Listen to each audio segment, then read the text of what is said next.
నమస్కారం. తెలుగుదేశం పార్టీ కాంగ్రెస్ పార్టీకి మద్దతు ఇస్తుందా? ఈ అనుమానం మీకు ఎవరికి రాలేదు కదా, ఎవరికి కూడా రాదు. కొంచెం వక్రంగా ఆలోచించే వాళ్ళకి మాత్రం ఇదే వస్తుంది. వైఎస్ఆర్ కాంగ్రెస్ పార్టీ ఈ ప్రచారాన్ని చేస్తుంది. ఇప్పుడు నేనన్న ప్రచారాన్ని బాగా విస్తృతంగా చేస్తున్నారు. దానికి వాళ్ళు ఎంచుకున్న మార్గం కూడా చాలా కొంచెం విచిత్రంగా ఉంది. తెలుగుదేశం పార్టీ లెటర్ హెడ్ తీసుకొని అందులో నారా చంద్రబాబు నాయుడు ఓ సంతకాన్ని ఫోర్జరీ చేసి ఓ పక్కన పెట్టేసి తెలుగుదేశం కాంగ్రెస్ కలిసి పోటీ చేస్తున్నాయి, సీట్లు సర్దుబాటు చేసుకుంటున్నారు, మేమందరం అట్ట నిర్ణయించాము అని ప్రచారం మొదలుపెట్టారు. వైఎస్ఆర్ కాంగ్రెస్ పార్టీ ఇప్పటి వరకు చాలా ఫేక్ ప్రచారాలు చేసింది, కానీ అసలు ఈ తరహా ప్రచారం చేయటం అనేది అసలు వాళ్ళ దిగజారుడితనానికి నిదర్శనం అని తెలుగుదేశం నాయకులందరూ గగ్గోలు పెడుతున్నారు. ఈ విధమైన ప్రచారం ఏంటి? నువ్వు రాజకీయంగా ఏ పార్టీ విధానాలు ఏంటి, ఏ పార్టీ ఏ రకంగా నిర్ణయాలు తీసుకుంటుంది అనేది ప్రజలందరికీ తెలుసు. ఇప్పుడు తాజాగా ఏమైందంటే కాంగ్రెస్ పార్టీ అధ్యక్షురాలుగా షర్మిల వచ్చేసింది కదా. షర్మిల వచ్చేసి ఇప్పుడు మొత్తం జగన్మోహన్ రెడ్డి ఓటు బ్యాంకుకి బొక్క పెడుతున్నది. జగన్మోహన్ రెడ్డి దగ్గర ఉన్నదంతా కూడా కాంగ్రెస్ ఓట్లే. ప్రత్యేకంగా జగన్మోహన్ రెడ్డి ఏదో వేరే రాష్ట్రం నుంచి రాలేదు కదా.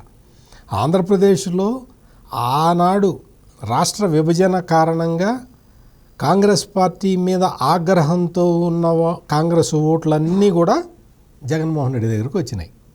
ఇంతకాలం ఆయన ఆడింది ఆట పాడింది పాటగా సాగింది. కాంగ్రెస్ ఓట్లన్నీ కూడా జగన్మోహన్ రెడ్డి దగ్గర పదిలంగా ఉన్నాయి. ఇప్పుడు మరి అన్ని రోజులు ఒకేలాగా ఉండవు కదా. ఇప్పుడు జగన్మోహన్ రెడ్డికి ఏమైంది అంటే ఆయన చెల్లి షర్మిల వచ్చేసి కాంగ్రెస్ పార్టీ అధ్యక్షురాలుగా బాధ్యతలు తీసుకున్నది ఏమన్నా ఊరుకున్నదా? జగన్మోహన్ రెడ్డిని మొత్తం పర్సనల్గా టార్గెట్ పెట్టి విమర్శలు మొదలుపెట్టింది. ఆమె చేస్తున్న విమర్శలన్నీ కూడా కాంగ్రెస్ విధానపరమైన నిర్ణయాలే సుమా, ఆమెతో వ్యక్తిగతంగా కూడా చేయట్లే.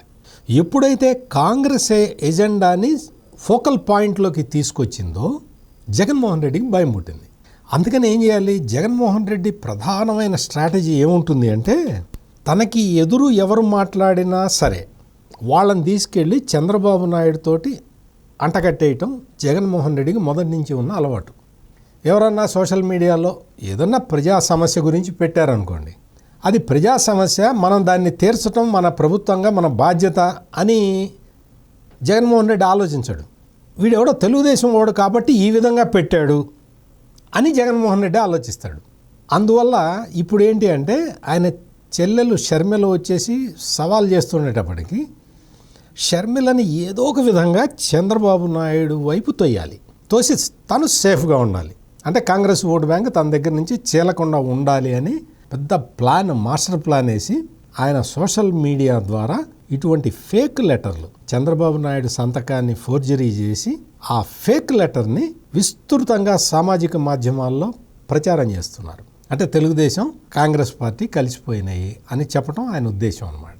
ఈ విధమైన జిమ్మిక్కులతోటి వైఎస్ఆర్ కాంగ్రెస్ పార్టీ మరింత అభాస్పాలవుతున్నది తప్ప ఇదేదో ఒక రకమైన రాజకీయమైన సంచలనంగా మారట్లేదు.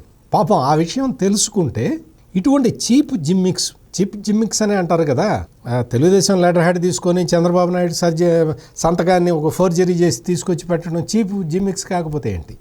రాజకీయాల్లో కనీసమైన హుందాతనంతోటైనా ప్రవర్తించాల్సిన అవసరం ఉంది అని చెప్పి వైఎస్ఆర్ కాంగ్రెస్ పార్టీకి చాలామంది మేధావులు సూచిస్తున్నారు. మరిన్ని విశ్లేషణలతో మళ్ళీ కలుద్దాం. నమస్కారం.